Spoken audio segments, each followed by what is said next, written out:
January and பிப்ரவரி இந்த 2 மாதங்களில் இருக்க ஒவ்வொரு நாளையும் நீங்கள் சரியாக எப்படி பிளான் பண்ணி பயன்படுத்துகிறீங்க அப்படின்றத பொறுத்து தான் உங்களுடைய பப்ளிக் எக்ஸாமுடைய சக்ஸஸ் அப்படின்றது இருக்க போது. அப்போ உங்களுடைய அடுத்த 50 நாள் நீங்கள் செய்ய வேண்டிய எல்லா விஷயங்களையும் டூஸ் அண்ட் டோன்ட்ஸ் எல்லாத்தையுமே இந்த வீடியோவில் சொல்கிறேன். அது மட்டும் இல்லாமல் உங்களுக்கு இது வரைக்கும் நான் சொல்லாத ரொம்ப அற்புதமான ஒரு விஷயத்த சொல்ல போகிறேன். அது என்ன தெரியுமா? The power of manifesting. ஒரு விஷயத்தை எப்படி நமக்குள்ள மேனிஃபெஸ்ட் பண்ணி அதில் நம்ம சக்ஸஸ்ஃபுல்லாக வர்றது, ஒரு விஷயத்தை எப்படி நம்ம சாதிச்சு காட்டுறது அப்படின்ற ரொம்ப ரொம்ப ஒரு அழகான விஷயத்தையும் உங்களுக்கு இந்த வீடியோவில் சொல்ல போகிறேன். இப்போ ஏன் ஆன்சர் இருக்கிறது ஒரு 50 நாள் தான். இந்த 50 நாளைக்குள்ளே இப்போ நான் பப்ளிக் எக்ஸாமில் எனக்கு ஒரு ட்ரீம் மார்க் இருக்குது. அந்த ட்ரீம் மார்க் நான் எடுக்கணும். அதுக்கு நான் என்னெல்லாம் செய்யணும்? இருக்கிறதுலே ரொம்ப சிம்பிளான விஷயங்களை கரெக்டாக செய்ய ஆரம்பிக்கிறதுலேருந்து உங்களுடைய படிப்பும் உங்களோட மார்க்கும் இன்னும் பெட்டர் ஆகும். அதில் மொதல் விஷயம் என்ன தெரியுமா? Never ever ever ever ever skip your breakfast. உங்களில் நிறைய பேர் காலையில் உணவு அப்படின்றத எடுத்துக்கிறதே கிடையாது. அது எனக்கே நல்லா தெரியும். ஸ்கூலுக்கு கிளம்புற அவசரத்தில் நம்ம ப்ராப்பராக என்றைக்குமே சாப்பிட்டுட்டு போகிறது இல்லை. காலையில் போகும்போது எனர்ஜெட்டிக்காக ஸ்கூல் உள்ள போக வேண்டிய நம்ம சுத்தமாக எனர்ஜி இல்லாமல் போகிறோம். நான் என்ன சொல்கிறேன், நீங்கள் எப்பயுமே காலையில் ஏதாவது உணவு எடுத்துக்கோங்க. அட்லீஸ்ட் கையில் ஒரு பனானா வச்சுருங்க, பனானாவாக சாப்பிட்ரு, சரியா? ஸோ ஸ்கிப்பிங் பிரேக்ஃபாஸ்ட், அதுவும் இந்த எக்ஸாம் டைமில் உங்கள் உடம்புல பார்த்தீங்க அப்படின்னா எனர்ஜி ரொம்ப அதிகமாக தேவை. கிட்டத்தட்ட ஒரு பைக்குக்கு பெட்ரோல் போடாமல் எடுத்துகிட்டு போகிற மாதிரி தான். புரியுதா? எனர்ஜி ரொம்ப ரொம்ப தேவை. ரொம்ப சிம்பிளான உணவுகளை எடுங்க. ரொம்ப என்ன சொல்கிறது, நான் போய் அப்படியே எதையாவது போய் சாப்பிடுங்கலாம் நான் சொல்ல. சும்மா நம்ம வீட்டில் இருக்க இட்லி தோசை, ஏதாவது ராகி, அப்புறம் என்னது பாயில், இல்லைன்னா ஒரு முட்டை, அவிச்ச முட்டை, ப்ரெட்டு, ஃப்ரூட்ஸு, நட்ஸு, மில்க்கு, என்ன நம்ம வீட்டில் இருக்கோ அதை சாப்பிடு. ஆனால் காலையில் கண்டிப்பாக பிரேக்ஃபாஸ்ட் எடுக்காமல் இருக்காது. அது ரொம்ப பெரிய தப்பு. நம்ம பிரெயினுக்கு ஹெல்ப் பண்ணுற மாதிரி சாப்பாடாக சாப்பிடணும். பிரெயினை கெடுக்கிற சாப்பாடை அட்லீஸ்ட் ஒரு 2 மாதத்துக்கு சாப்பாடு. உங்களுக்கு பிடிச்ச நிறைய உணவுகள் இருக்கலாம், முக்கியமாக ஜங்க் ஃபுட்ஸ் எல்லாம், அதை பற்றி நான் பேசுகிறேன். கொஞ்ச நாளைக்கு அதெல்லாம் அவாய்ட் பண்ணலாம். ஒரு சில உணவுகள் எடுக்கிறதுனால நம்ம பிரெயின் இன்னும் நல்லா ஃப்ரெஷ்ஷாக வேலை செய்யும். அட்லீஸ்ட் டெம்பரரியாக அதை சாப்பிட்ற நேரத்துக்காவது இன்னும் கொஞ்சம் பெட்டராக ஞாபக சக்தியெல்லாம் வச்சுருக்கும். அப்போது இந்த வேர்க்கடலை, கிரவுண்ட்நட்டு, ஆல்மண்டு, வால்நட்ஸு, ஃப்ரூட்ஸ், முக்கியமாக நான் சொன்ன மாதிரி பனானா, ஆப்பிள், ஆரஞ்சு, எது சாப்பிட்றியோ இல்லையோ பனானா சாப்பிட்டுட்டு ரொம்ப ரொம்ப ஹெல்த்தி, சரியா? உனக்கு ஞாபகம் வச்சுக்க உதவும். மெக்னீஷியம் அதிகம் அதில், நல்ல ஒரு புத்துணர்ச்சியாக எனர்ஜெட்டிக்காக வச்சுருக்கோம் ஒன்று, சரியா? நிறைய க்ரீன் வெஜிடபிள்ஸ் எடுத்துக்கோ, எக் எடுத்துக்கோ, கேர்டு நிறையா சாப்பிடு, முடிஞ்சால் பன்னீர் சேர்த்துக்கோ. நீங்கள் ஒரு நான் வெஜிடேரியன்னா முடிஞ்ச அளவுக்கு ஃபிஷ் சாப்பிடுங்க அதிகமாக. ஏன்னா அதில் நிறைய ப்ரோட்டீன் இருக்குது. நம்ம உடம்புல எந்த அளவுக்கு ப்ரோட்டீன் இருக்கோ, எந்த அளவுக்கு ஹெல்த்தியான ஃபேட்ஸ் உள்ள போதோ அந்த அளவுக்கு நம்ம நல்ல பிரிஸ்காக எனர்ஜெட்டிக்காக இருப்போம். இப்போ இந்த வீடியோவில் நான் பேசிகிட்டு இருக்க இதே டைமே எத்தனை பேருக்கு நெத்தி ஒரு மாதிரி டைட்டாக இருக்குன்னு பாருங்க. லூஸ் பண்ணு, அப்படியே லூஸ் பண்ணு, நல்லாயிருக்கும். குட்ல எத்தனை பேருக்கு? சார் ஆமாம் சார், நீங்கள் சொல்லும்போது தான் கவனிக்கிறேன், இந்த வீடியோவே நான் இப்படி தான் சார் பார்த்துன்னு, இப்போ நீங்கள் சொன்னோடனே தான் நெத்தி ஏதோ இப்படி லூஸ் பண்ணேன் அப்படின்றவங்கலாம் யார்? கமெண்ட்டில் சொல்லு. அது அந்த மாதிரி ஒரு ப்ரெஷரில் ஒன்னையே வச்சுட்டே இருக்கு. சரி, இப்போது சாப்பிட்றோம். எப்பயுமே ஒரே விஷயந்தான், நீங்கள் சாப்பிட்ற மீல்ஸ் எல்லாமே ஸ்மால் மீல்ஸாக எடுங்க. ரொம்ப ஹெவியான மீல்ஸாக வேண்டாம். எது சாப்பிட்டாலுமே பாதி வயிறு முக்கால் வயிறுக்கு சாப்பிடு, கழுத்து வரைக்கும் சாப்பிடாது. அப்புறம் தூக்கம் தான் வரும். நல்லா சாப்பிட்ட உடனே தூக்கம் வருது சார் என்னுவோம். மதியம் அந்த லஞ்ச் பிரேக் அப்புறம் நம்ம பசங்க நல்லா சாப்பிட்றோம். கொஞ்ச நாளைக்கு கம்மியாகவே சாப்பிடலாம். நம்ம தான் இந்த ஃப்ரூட்ஸ் வெஜிடபிள்ஸ்லாம் எடுத்துக்கிறோம்ல, அது ஒரு எனர்ஜி தரும். ஸோ லைட்டான பிரேக்ஃபாஸ்ட், மீடியமான லஞ்ச், லைட்டான டின்னர் ஒரு 50 நாளைக்கு, சரியா? அதுவும் முக்கியமான ஒரு விஷயம் என்ன அப்படின்னா, கரெக்டாக சாப்பிட்டு உடனே போய் படிக்காது. சாப்பிட்டு முடிச்சுட்டு அது செட்டே ஆகாது. லைட்டாக சாப்பிட்டு கொஞ்சம் நேரம் கழித்து படி, சரியா? ஜங்க் ஃபுட்டெல்லாம் குறைச்சிக்கோ. இந்த பானிபூரி இல்லாமல், காளான் இல்லாமல் என்னால் வாழ முடியாது சார். 50 நாளைக்கு வாழு ராஜா, ஏங்கன்னு ஆனால் உதவாங்கு, புரியுதா? ஒரு சில விஷயங்கள் அவாய்ட் பண்ணு. இங்கே நிறைய பேர் பார்த்தீங்கன்னா லேஸு, குர்குரே, அப்புறம் டைரி மில்க், நிறைய விஷயங்களுக்கு அடிக்டாக இருக்கிறீங்க. இதில் ஒரு ரொம்ப தப்பான விஷயம் காஃபி, அப்புறம் என்னது இந்த டீ இல்லாமல் ஒரு சில பேரால் இருக்கவே முடியாது. அந்த மாதிரி விஷயங்கள்லாம் குறைச்சிக்கோ. நான் விட்டுறாதன்னு சொல்லு, கம்ப்ளீட்டாக அப்படியே விட்டுருன்னு சொல்லு, குறைக்கவாவது செய். ஸோ சிப்ஸு, பர்கர், நூடுல்ஸ், அந்த இன்ஸ்டன்ட் நூடுல்ஸு, பீட்சா, இந்த சீஸ் அதிகமாக இருக்கிற ஐட்டம்ஸ் வேண்டாம். நிறைய சாக்லேட்டு, ஸ்வீட்டு எடுத்துக்காத, சரியா? ஏன் இதெல்லாம் வேண்டாம்? ஏன்னா இது வயிற்றில் அசிடிட்டியை உருவாக்கும். உங்களில் நிறைய பேருக்கு அசிடிட்டி இருக்குன்னு எனக்கு தெரியும்ல, நீ சொல்ல மாட்டேன். வயிற்றுல திடீர்னு ஒரு எரிச்சல் உண்டாகும். திடீர்னு சம்மந்தமே இல்லாமல் ஒரு எரிச்சல் உண்டாகும். ஏன்னா அதெல்லாம் தான் இருக்குதுன்னா சொல்லு, கமெண்ட்டில் சொல்லு. இன்னைக்கு தெரிஞ்சிடும் எத்தனை பேருக்கு என்னென்ன பிரச்சனை இருக்குது அப்படின்னு. ஒரு ஸ்டொமக் பெயின் வரதா இருக்கட்டும், ஓகே உடம்புல வந்து அந்த சுகரோட ஸ்பைக் அதிகமாக இருக்குது அப்படின்னா வந்து என்ன ஆகும்னா, இப்படி ஒரு காஃபி குடிக்கிறல்ல, குடித்த நேரத்துக்கு வந்து நல்ல எனர்ஜெட்டிக்காக இருப்பேன். அந்த காஃபியோட டோஸ் உடம்புல குறையும் போது ஒரேடியாக பொத்துன்னு டயர்ட் ஆகிடுவேன். உங்களை நிறைய பேருக்கு அதனால தான் எக்ஸாம்ஸில் ஒரேடியாக நீ டயர்டாயிடுற. ஏன்னா அங்கே 3 மணி நேரத்துக்கு நீ காஃபி குடிக்க முடியாது. உனக்கு அப்பப்போ ஒரு 1/2 மணி நேரத்துக்கு ஒரு காஃபி கொடுத்துனே இருந்தாங்கன்னா நீ ஒரு எனர்ஜெட்டிக்காக இருக்காதாங்க. அப்போ ஒரேடியாக அப்படியே டயர்டான மாதிரி ஆகிடும். நோ, சரியா, லைட்டான டின்னர்ஸ் எடுத்துக்கோ. ஓகே, ரைஸு, தால், வெஜிடபிள், சப்பாத்தி, அந்த மாதிரி கர்ட் ரைஸு, அந்த மாதிரி சிம்பிளாக ரொம்ப லைட்டான ஃபுட்டாக எடுத்துக்கோ. அந்த ஆயிலி ஃபுட்ஸ், எனக்கு சார் சிக்கன் ஃப்ரைட் ரைஸ் ரொம்ப பிடிக்கும் கண்ணு, எக்ஸாம்லாம் முடிச்சுட்டு சாப்பிடு, சரியா. அதெல்லாம் என்ன பண்ணோன்னா, ஆயில் ஹெவி உடம்புலாம் போச்சு அப்படின்னா உன்னை மந்தமாக வச்சுருக்கோம், நைட்டு தூங்க விடாது. அதெல்லாம் ஒரு காரணம். நைட்டில் நமக்கு தூக்கம் வராமல் இருக்கிறதுக்கு அதெல்லாம் ஒரு காரணம், சரியா. இப்போ உங்கள் பாடிக்குன்னு ஒரு ப்ராப்பர் ரொட்டீன் இருக்கணும். அடுத்த 50 நாளைக்கு ப்ராப்பர் ரொட்டீன்னா என்னது யாழினி சார்? ப்ராப்பர் ரொட்டீன் அப்படின்னா எல்லாமே ஒரு ஃபிக்ஸ்டு டைமில் நடக்கணும். காலையில் 6 மணிக்கு எழுந்துருவேன்னா 6 மணிக்கு எழுந்துடணும். 6:30 மணிக்கு ஒரு டீ குடிச்சிருவேன் யாழினி சார்னா 6:30 மணிக்கு ஒரு டீ குடிச்சிரு. என்ன ஆனாலும் ஒரு 7:30க்கு நான் பிரேக்ஃபாஸ்ட் சாப்பிட்ருவேன்னா 7:30க்கு பிரேக்ஃபாஸ்ட்டை சாப்பிட்றேன். ஒரு நாள் 7:30க்கு பிரேக்ஃபாஸ்ட் சாப்பிட்றது, அடுத்த நாள் பிரேக்ஃபாஸ்ட்டே சாப்பிட்றது இல்லை, அடுத்த நாள் 9 மணிக்கு பிரேக்ஃபாஸ்ட் சாப்பிட்றது, திரும்ப வந்து ஒரு 8 மணிக்கு பிரேக்ஃபாஸ்ட் சாப்பிட்றது, அதுக்கு அடுத்த நாள் பிரேக்ஃபாஸ்ட் சாப்பிட்றது இல்லை, அதுக்கு அடுத்த நாள் ஒரே ஒரு பனானா மட்டும் தின்னுட்டு அதுக்கப்புறம் எதையுமே தொடாமல் இருக்கிறது. இந்த மாதிரிலாம் இருக்கக்கூடாது. எல்லாமே ஒரு ஃபிக்ஸ்டு டைமிங்கில் நடக்கணும். நீ தூங்குறது ஒரே டைமில் தான் நடக்கணும். நீ எவ்வளோ நேரம் வேணால் படி, எனக்கு அதை பற்றி பிரச்சனை இல்லை. ஆனால் 12லேருந்து 6 மணி வரைக்கும் என் பாடி தூங்கும் அப்படின்னா அதை தூங்க விட்டுரு. இல்லை இன்னும் கொஞ்சம் இருக்குது அப்படின்ட்டு நான் வந்து நைட்டு ஃபுல்லாக படிக்கிறேன் அப்படின்ட்டோ, இல்லைனா காலையில் 3 மணிக்கு எழுந்து திடீர்னு புதுசாக ஒரு சிஸ்டம் இன்ட்ரடியூஸ் பண்ணிடலாம், பாடி செட் ஆகாது. ஒரு ஃபிக்ஸ்டு ரொட்டீனை ஃபாலோ பண்ணு. லேட் நைட் ஸ்டடி ப்ளஸ் அது கூட இந்த ஜங்க் ஃபுட்டை சாப்பிட்டுக்கினே படிக்கிறது அப்படின்றது கண்டிப்பாக ஒரு டிசாஸ்டருக்கான காம்போ. எப்பயுமே லேட் நைட் ஸ்டடியும் அதே நேரத்தில் வந்து பார்த்தீங்கன்னா இந்த ஜங்க் ஃபுட்டு மட்டும் சேரவே கூடாது. சரியா, ஒதுக்கி வச்சிரு எல்லாத்தையும். இப்போ இந்த மாதிரி நேரத்தில் நம்ம என்ன மாதிரி காமன் மிஸ்டேக்ஸ் எல்லாம் பண்ணுவோம் இந்த மாதிரி கடைசி 2 மந்த்ஸில் அப்படின்னு பார்த்தீங்கன்னா, மீல்ஸை ஸ்கிப் பண்ணுறது, முழுக்க டீ காஃபி அதிகமாக குடிக்கிறது, பசியோடையே படிக்கிறது. சரி, என்னங்க யாழி சாப்பிட்டு படிக்காதன்றீங்க, அப்புறம் பசியோடு படிக்காதீங்க. சாப்பிட்டுட்டு உடனே படிக்காதன்னு புரியுதா? நல்லா சாப்பிட்டு உடனே புக் எடுத்து வைக்கக்கூடாது. சாப்பிட்டு கொஞ்சம் நேரம் உட்காரு, ரிலாக்ஸ் பண்ணு, ஒரு வாக் போ, அப்புறமா படி. ஓகே, அதே மாதிரி எக்ஸாம்ஸ்க்கு முன்னாடி ரொம்ப ஓவர் ஈட்டும் பண்ணாத. நிறைய சாப்பிட்டு எக்ஸாமுக்குள்ளே கண்டிப்பாக போகவே போகாது. இப்போ என்ன அப்படின்னா இந்த கட் ஆஃப் பிரச்சனை. நிறைய பேர் என்கிட்ட ஒரு கேள்வி கேட்டுருந்தீங்க, என்ன அப்படின்னா யானி சார் இப்போ நான் என்ன கட் ஆஃப் எடுக்கணும்? 200ன்றீங்க, 199ன்றீங்க, எடுக்கலாம், எனக்கு வாழ்க்கையே இல்லையா? இல்லைடா கண்ணா, அதெல்லாம் இல்லை, நான் சொல்கிறேன் பாரு, சரியா. ஃபுல் அழகாக நான் கட் ஆஃப் வந்து சொல்கிறேன்.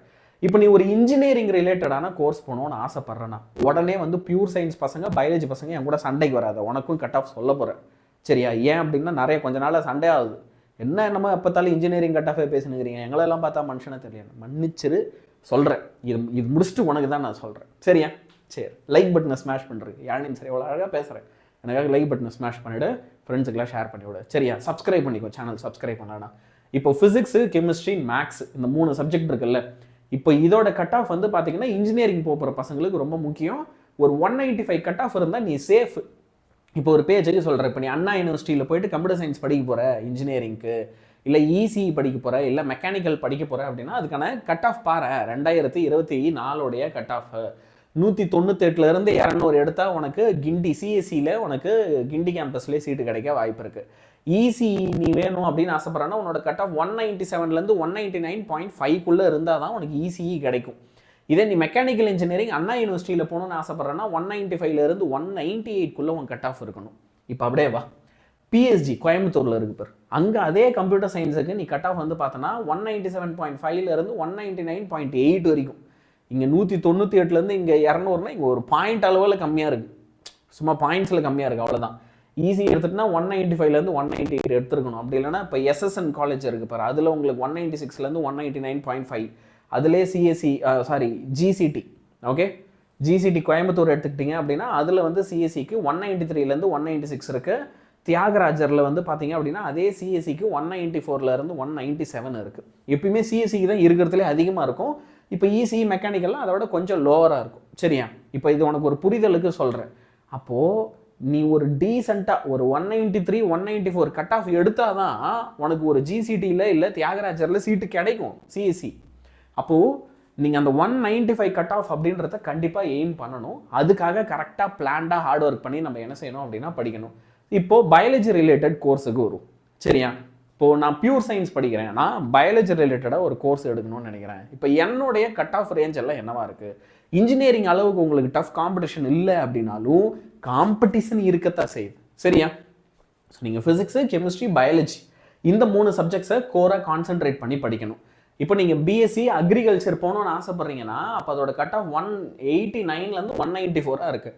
பிஎஸ்சி பயோடெக்னாலஜிக்கு 186லேருந்து 191, ஹாரிகல்ச்சருக்கு 185லேருந்து 190, ஃபுட் சயின்ஸ் அண்ட் நியூட்ரிஷனுக்கு 182லேருந்து 188, பிஎஸ்சி ஃபாரஸ்ட்ரிக்கு வந்து 180லேருந்து 186, பிஎஸ்சி செரிகல்ச்சருக்கு வந்து பார்த்தீங்கன்னா 178லேருந்து 184. இந்த மாதிரி நீ என்ன மாதிரி பயோ குரூப் பக்கம் போக போகிற அதுக்கேற்ற மாதிரி கட் ஆஃப் வந்து பார்த்தீங்க அப்படின்னா இங்கே ரொம்ப ரொம்ப டிஃபர் ஆகிட்டு இருக்கு. அப்போது நீங்கள் இங்கே முதல்ல ஓகே ஸ்ட்ராங்காக செய்ய வேண்டிய ஒரு விஷயம் வந்து என்ன அப்படின்னா, என்ன ஆனாலும் சரி வீக் டேஸ், அதாவது நீங்கள் ஸ்கூல் போகிற நாட்களில் ஒரு நாளைக்கு 6 மணி நேரம் நீ படிக்கணும். ஸ்கூல்லே நீ 2 மணி நேரம் நல்லா படிச்சிடுற, 3 மணி நேரம் நல்லா படிச்சிடுறேன்னா பெஸ்ட்டு. வீட்டுக்கு வந்து 3 மணி நேரம் படி போதும். ஸ்கூலில் 3 மணி நேரம், வீட்டுக்கு வந்து 3 மணி நேரம். புரியுதா? ஸ்கூல்லேயே உன்னால் 6 மணி நேரமும் ப்ராப்பராக படிக்க முடியும். அந்த மாதிரி நான் ஒரு ஸ்கூலில் படிக்கிறேன், அந்த ஸ்கூலுக்கு ஒரு கும்பிட போட்டு அங்கே இருக்கிற ஆசிரியர்கள் எல்லாருக்கும் வந்து காலில் வணங்கி நன்றி அப்படின்னு சொல்லிட்டு ஒழுங்காக ஸ்கூல்லே உட்காந்து படி. புரியுதா? உங்களுக்கு ஹாலிடேஸ்லாம், அதுவும் பொங்கல் ஹாலிடே வரும், ஒரு வாரம் விடுவாங்கன்னு நினைக்கிறேன். இந்த வாட்டி வேறு 5-6 நாளாவது சத்தியமாக வரும். அது இல்லாமல் உடனே இந்த ரிப்பப்ளிக் டே வந்துடும். ஸோ அந்த ஹாலிடேஸ்லாம் வருதுன்னா ஒரு நாளைக்கு 8 மணி நேரம் கரெக்டாக பிளான்டாக படி. நான் சொன்ன கோர் சப்ஜெக்ட்ஸை படி. நீ என்ன காலேஜ் எய்ம் பண்ணுறியோ அதுக்கேற்ற மாதிரி. தலைவரே, உங்கள் சைட்லேருந்து நீங்கள் என்ன பண்ண போகிறீங்க அதுதான் இங்கே ஹைலைட்டே. இந்த பார், இப்போ ஹாஃப் இயர்லிக்கு நாங்கள் 30 டேஸ்க்கு 30 பிடிஎஃப் கொடுத்து ஸ்டடி பிளான் கொடுத்தோம். அதே மாதிரி நாங்கள் என்ன செய்ய போகிறோம் அப்படின்னு பார்த்தீங்கன்னா, உங்களுக்கு ஜனவரி 2ஆம் தேதி ஆரம்பித்து பிப்ரவரி 28 வரையும் 50 நாள் 50 பிடிஎஃப் தரும். Daily study plan, daily PDF தரும். எங்களுக்கு அந்த பிடிஎஃபை daily daily daily daily complete பண்ணிட்டே வா. ஒரு நாளைக்கு 12th ஸ்டாண்டர்ட் பசங்களுக்கு 3 hours ஆஃப் கிளாஸ் இருக்கும். 1.5 மணி நேரம் 2 கிளாஸ் எடுப்போம் ஜனவரி மாதம் ஃபுல்லாக. பிப்ரவரி மாதம் ஃபுல்லாக 3 hours ஒரு கிளாஸ் இருக்கும், மேரத்தான் கிளாஸஸாக. உனக்கு பப்ளிக் எக்ஸாமில் நீ நாங்கள் சொன்ன அந்த கட் ஆஃப் நீ எடுக்கிறதுக்கு என்னெல்லாம் வேணுமோ எல்லாத்தையுமே நடத்தி தரேன். அது மட்டும் இல்லை, இதில் இன்னொரு நிறைய பேர் என்கிட்ட ரொம்ப நாள் என்னை அடிக்காத குறையாக கேட்ட ஒரு விஷயம், அதை நான் உனக்கு சத்தியமாக பண்ணித்தரேன். ஜனவரி 2 ஆரம்பிக்கிறேன். Daily 30 minutes of math class யார் நான் எடுக்கிறேன். நான் உங்ககிட்ட ஏற்கனவே கேட்டிருந்தேன், டெய் மேக்ஸ் கிளாஸு என்னை எடுக்க சொல்கிறேன் அப்படின்னா உனக்கு என்னென்ன சாப்டர்லாம் வேணும், நான் என்ன சாப்டர் எடுத்து கொடுத்தா உனக்கு பெனிஃபிஷியலாக இருக்கும் அப்படின்னு ஒரு கேள்வி கேட்டேன். நீங்கள் என்கிட்ட சஜஸ்ட் பண்ணது என் ஆன்சர் 9, 10, 11லாம் கஷ்டமாக இருக்குது. முக்கியமாக 9, 10. ஓகே, 9, 10 எனக்கு ரொம்ப கஷ்டமாக இருக்குது, அதை எடுங்க நீங்கள். So we are going to start with 9th chapter. நான் 9th சாப்டர்லேருந்து உங்களுக்கு டீச் பண்ண ஆரம்பிக்கிறேன். இதே மாதிரி எனக்கு மேக்ஸில் இன்னும் ஒரு சில ரிக்வஸ்ட் இருக்குது. இந்த சம்மெல்லாம் நீங்கள் நடத்தி கொடுங்க, இந்த எக்ஸசைஸ் நீங்கள் நடத்தி கொடுங்கன்னா கமெண்ட்ஸில் சொல்லு, உங்களுக்கு நான் நடத்தி தரேன். சரியா? I will teach you. Daily 30 minutes மேக்ஸுக்கு நான் தனியாக கிளாஸ் எடுக்கிறேன். ஜனஸ்ருதி மேம் கிளாஸ் இல்லாமல் இது தனியாக இருக்கும். சரியா? அது மட்டும் இல்லாமல் உங்களுக்கு நாங்கள் ஃப்ரீயாக பப்ளிக் மாடல் எக்ஸாம் நடத்த போகிறோம். அதுக்கு எந்த ஃபீஸுமே கிடையாது. நம்ம பசங்க எல்லாருக்குமே ஃப்ரீ பப்ளிக் மாடல் எக்ஸாமை நான் கண்டக்ட் பண்ணி தரேன். எந்த ஃபீஸுமே இல்லாமல் ஃப்ரீயாக நான் கண்டக்ட் பண்ணி தரேன். நம்ம யூடியூப் பசங்க எல்லாருக்குமே நீங்கள் எனக்கு அதுக்கு செய்ய வேண்டியதெல்லாம் ஒன்று தான், வாய்ஸ் ஆட்டுக்கு ரெஜிஸ்டர் பண்ணிவிடு. I want every one of you to register for voice ad. அப்போ அந்த வாய்ஸ் ஆட்டுக்கு ரெஜிஸ்ட்ரேஷன் எப்படி பண்ணுறது? இப்போ இந்த வீடியோ பார்க்குறேன்ல, இந்த வீடியோடைய டிஸ்கிரிப்ஷன்லேயே அதுக்கான லிங்க் இருக்குது பாரு. முதல் லிங்கே அதுதான். நம்ம வீடியோடைய டிஸ்கிரிப்ஷன் செக் பண்ணனா முதல் லிங்கே இதுதான். அப்படி இல்லை அப்படின்னா கூட நீங்கள் வந்து ஃபஸ்ட்டு கமெண்ட்டில் நான் பின் பண்ணி வச்சுருக்கேன், அதை பாருங்கள். ரைட்டா? இப்போது உங்களில் யாருக்காவது இது வந்து உங்களால் தனியாக எக்ஸிக்யூட் பண்ண முடியாது, உங்களுக்கு இதில் ஹெல்ப் வேணும் அப்படின்னு தேவைப்படுதுன்னா அப்போ நம்மளோட 50 day ஆன்லைன் ஸ்பெஷல் டியூஷனில் சேர்ந்துடும். நாங்கள் கிட்டத்தட்ட ஒரு நாளைக்கு 3.5 ஹவர்ஸ்லேருந்து 4 hours of online tuition conduct பண்ணுறோம். சரியா? இந்த ஆன்லைன் டியூஷன் உங்களுக்கு ஃபுல் போர்ஷனை நாங்கள் கவர் பண்ணுறோம். எல்லாத்தையுமே சூப்பர் ஃபாஸ்ட்டாக ஒரு வாட்டி சொல்லி கொடுத்து ரிவிஷன் உங்களுக்கு பண்ணி கொடுத்து வாரம் அதில் டெஸ்ட்டு வச்சு உங்களுக்கு நிறைய ஜிமீட்டு ஸ்டூடெண்ட்ஸ் மீட்டிங் எல்லாத்தையும் கண்டக்ட் பண்ணி உங்கள் டவுட்ஸ் எல்லாம் கிளியர் பண்ணி 50 நாள் உங்கள் கூட இருந்து நாங்கள் இதில் படிக்க வைக்கிறோம். ஒரு ஆன்லைன் டியூஷன் வந்து நம்ம வேதாந்தில் கண்டக்ட் பண்ணுறோம். உங்களுக்கு இதில் டெய்லி ஸ்டடி பிளான் வந்துடும். கிட்டத்தட்ட 2 hours ஆஃப் லைவ் செஷன் வந்துடும். இது இல்லாமல் 2 hours ஆஃப் ஸ்டடி செஷன் வந்துடும். ஸ்டடி செஷனில் நானும் உன் கூட உட்காருவேன், நீ உட்காந்து படிச்சுட்டு உனக்கு என்னெல்லாம் சந்தேகம் இருக்கோ அதெல்லாம் நீ தீர்த்துக்கலாம். உங்களுக்கு class notes, PDF material, mini material, physics, chemistry and மேக்ஸுக்கான மினி மெட்டீரியல் இதெல்லாம் எல்லாம் கிடச்சிரும். புக் பேக்கு, புக் இன்சைடு இது எல்லாமே நாங்கள் வந்து உங்களுக்கு என்ன செய்ய போகிறோம் அப்படின்னா ரிவிஷன் பண்ணி தரப்போகிறோம். இதுக்கு நான் எவ்வளோ ஃபீஸ் கட்டணும் யானியன் சார் அப்படின்னா, நீங்கள் என்ன செய்யலாம் அப்படின்னா தீமின்னல் கோர் அப்படின்னு ஒரு ஆப்ஷன் வச்சுருக்கோம். அதில் நீங்கள் 899 பே பண்ணி இதில் ஜாயின் பண்ணலாம். இப்போ இந்த 899 வந்து நீங்கள் பே பண்ணீங்க அப்படின்னா எனக்கு இதில் என்ன பெனிஃபிட் இருக்கு யானியன் சார்? 899 இப்போ நான் பே பண்ணுறேன்னா இதில் எனக்கு என்ன பெனிஃபிட் வரும்? உங்களால் எல்லா லைவ் கிளாஸும் அட்டன் பண்ண முடியும். ஸ்டடி செஷன்ஸ் இருக்கும். என்னென்னா biology, computer science, Tamil, English இது எல்லாத்துக்கும் ரெக்கார்டட் வீடியோஸ் வந்துடும். இது எல்லாருக்குமே கிடச்சிரும். சரியா? இப்போது நம்ம இந்த ஒரு வருஷம் ஃபுல்லாக ஏற்கனவே தீமின்னல் பேட்சில் படித்த பசங்க இருக்காங்க, அவங்களுக்கு எடுத்த கிளாஸஸ் இருக்குல்ல, அந்த கிளாஸஸோட ரெக்கார்டட் வீடியோஸ் இதில் அவைலபிளாக இருக்காது. நாங்கள் ஒரு வருஷம் ஃபுல்லாக லைன் பை லைனாக எல்லாத்தையுமே சொல்லி கொடுத்து அந்த ரெக்கார்டட் கிளாஸஸோட வீடியோ இதில் இருக்கும். இப்போது லாஸ்ட் மினிட்ல நீங்கள் எனக்கு நடத்துங்க, நான் பார்த்துக்கிறேன், நீங்கள் எனக்கு சொல்லுங்கள், நான் கேட்டுக்கிறேன்றவங்களுக்கு இது கரெக்டாக இருக்கும்.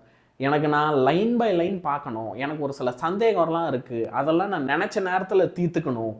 ஓகே, எந்த டாபிக் வேணால் என்ன நேரத்தில் வேணால் எனக்கு ரெக்கார்டட் வீடியோவாக பார்க்குறதுக்கு இருந்தால் நல்லாயிருக்கும் யானியன் சார் அப்படின்னா, அப்போ நீங்கள் 1199 பே பண்ணி இந்த பேட்ச், அதாவது தீமின்னல் மேக்ஸில் ஜாயின் பண்ணிக்கலாம். சரியா?